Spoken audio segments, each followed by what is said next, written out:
Hi, it's the beginning of February, so we are going to talk January empties. Hello, hi, I'm Ashley. I am a hair and makeup artist, and I've been doing Project Pen since about 2022, 2023. I accumulated way too much stuff, and I wanted to live a more sustainable lifestyle.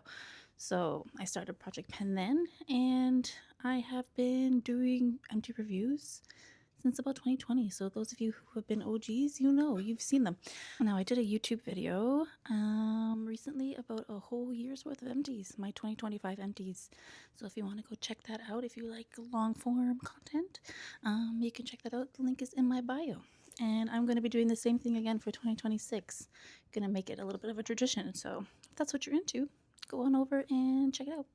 Now we didn't do too bad for January, considering.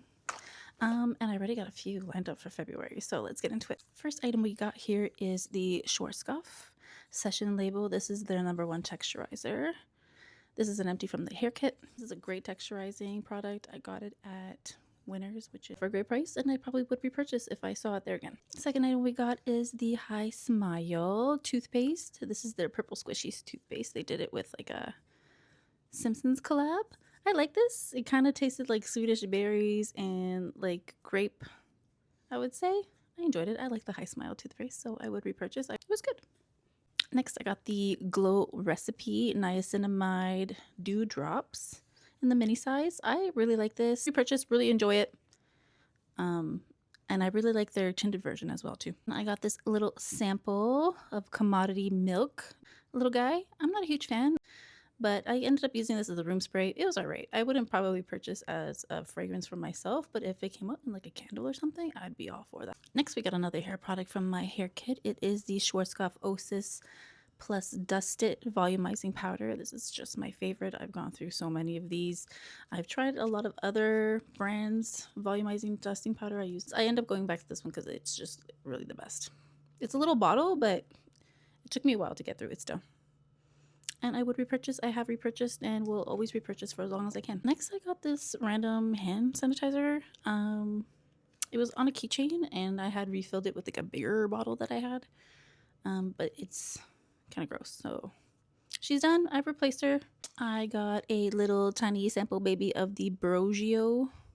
This is a Scalp Revival. I really like this. When I tried it out, I would probably purchase a mini size. I really like it. I like Brogio products, so doesn't surprise me that I like this, and I'm gonna try out the larger size, not the biggest, but the larger size, to see if I like it as much as I think I do. And last is a tiny little mini sample as well. This is the Benefit Precisely My Brow Pencil. I go through so many of these little babies. I like to collect them whenever like Sephora or somebody is giving them out as like a free gift with purchase, so I love to keep it in my purse. Considering how small it is, like I get a few uses out of it. I'll probably repurchase the large size. However, I have a few eyebrow pencils that I'm working on. Well, there you have it. Those are my January empties. Good bunch. Hopefully February empties are just as good. If you're doing Project Pan, or if you like this Project Pan type of content, please go ahead and give me a follow or let me know how your Project Pan is going. I'm going to continue to keep my empties for my year-end consumption review over on my YouTube. If you want to check that out, 2025 is up. Hold me accountable so that you see me in March so we can review our February empties. All right. Happy Project Pan, everybody. Bye.